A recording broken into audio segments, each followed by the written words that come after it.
мојот број беше споделуван, и тоа мојот службен број, беше споделуван за дискретни средбички. Така ми пишуваа со средбички. Откако се случи ситуација да биде споделен мојот број, нормално првите 2 сати не може да се соземам дека мене тоа ми се случува, а може на секој да му се случи секако. Пријави веднаш, значи со правење скриншотови на телефонските броеви со оглед на тоа што ми пишува на Viber апликацијата, скриншотови на телефонските броеви и на сликите, нели, кои што каде што се гледаат улицата со своите ликови, и го пријави за сексуално вознемирување. Секако, нели, јас како адвокат си ги знам моите права и знам како да се заштитам себе си во дадената ситуација, меѓутоа не секој може да се заштити, односно не секој би постапил на ист начин како јас.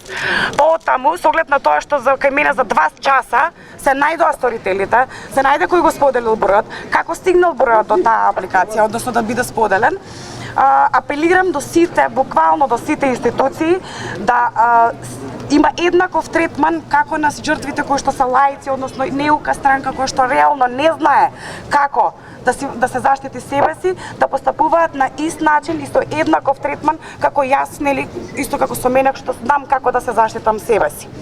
Едно од работите кои што е клучно да се знае е дека јавна соба навистина не е забава. Јавна соба е класично кривично дело кое што навистина мора да се третира како такво. Оттаму можеби вака изгледа како забава, меѓутоа ако одам од аспект на тоа да им ја направиме забавата поголема на сите членови во јавна соба, апелирам до сите жртви, до сите девојки кои што знаат дека се таму можеби или дознали или ќе дознаат дека се таму.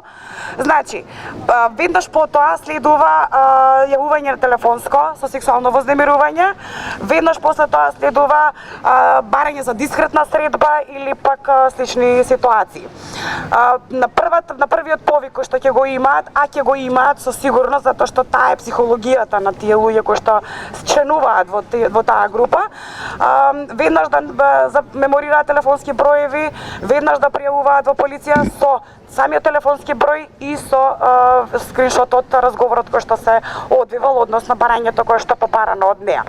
Понатаму, значи, доколку биде на Viber апликација, WhatsApp апликација, таму има ликовите, нели, пошто е сето тоа забава, па и своите ликови јавно ги покажуваат, да се знае за кој лик, односно за кој лице станува збор.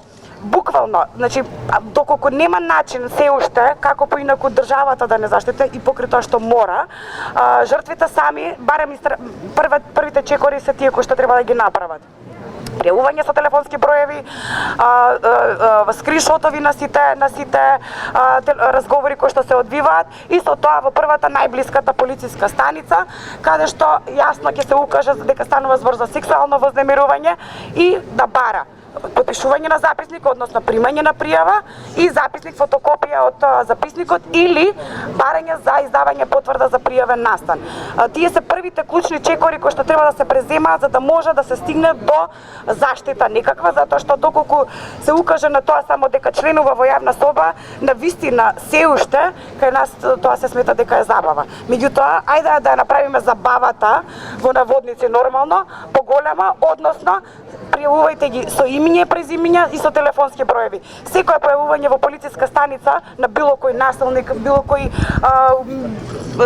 лик кој што е повикан како обвинет, односно осомничен во дадената ситуација, не е пријатно чувство, ниту пак пријатна состојба. Па да видиме дали се уште ќе му биде забава споделување на било каква содржина со сексуално вознемирување или пак телефонски броеви кои што нели не сме да го даде или пак не сме да го користи за целта која што ја наумил да ја има. Јавното обвинителство е клучна институција која има обврска да ги гони сторителите на кривичните дела од јавна соба, со што ќе овозможи заштита од сексуално вознемирување и родово засновано насилство на сите жртви.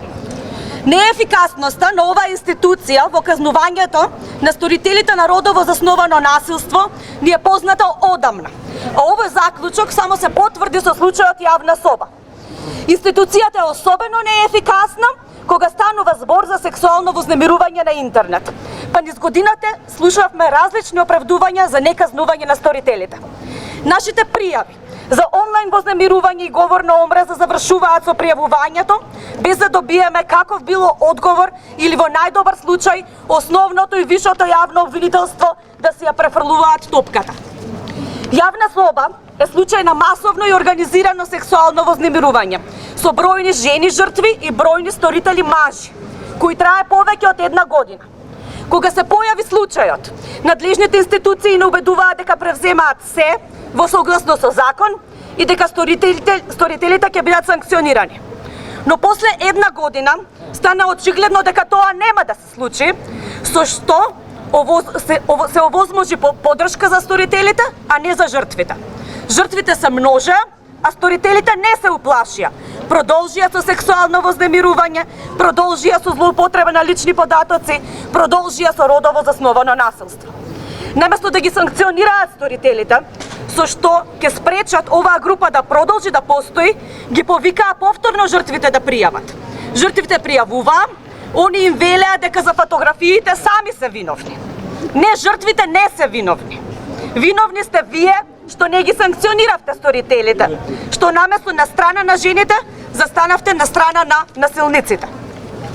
Оттука јавна соба е само доказ дека насилството врз жените има институционална форма.